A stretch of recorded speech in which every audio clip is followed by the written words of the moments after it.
Net punt is a stupid and a dumb statistic to measure punters by, and today I'm going to tell you why. To explain it, let's take a look at this punt in the Oregon versus Utah game. Tom Snee is the punter for Oregon, and they're punting it away, trying to stop the bleeding before the end of the half.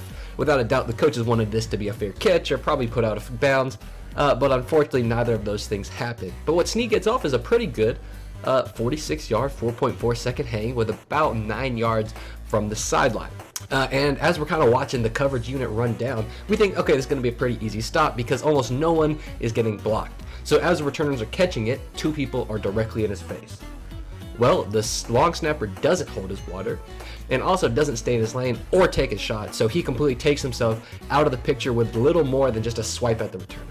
13 was perfectly leveraged. The returner has to bounce to the other side of the field, and here's where we see the coverage unit devolve, because number 9 started breaking down and chopping his feet a whole 10 yards away from the returner, and I don't know if he expected the returner to run right to him or if he has a 30-foot broad jump, but either way, he gets caught with his pants down as the returner hits him with this groundbreaking move of just running away. So now let's take a look at this picture. The returner just made one man miss and took about 7 steps to his left, so there should be the other half of the coverage team folding in on him on both sides because they fanned out on the field, right? Wrong. Everybody pinched so hard on this punt that almost the entirety of Oregon's unit is outside the opposite hash of where the returner is running, which leads to the question of what did they think was going to happen? That he was going to run through like 3 guys leading to their timely reinforcement to finish the tackle?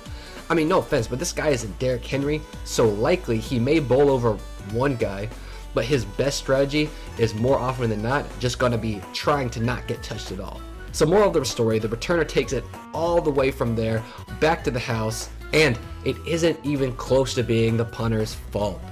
But it's going to be a ding on his resume, all because his coverage unit, who I'm sure are usually pretty smart, decided that today was a day to have an over-under level IQ, leading to an easy touchdown for the Utes. Anyway, that's my little rant for today. If you enjoy this type of content, please leave a like, maybe subscribe, and I'll see you next video. Covey! Covey!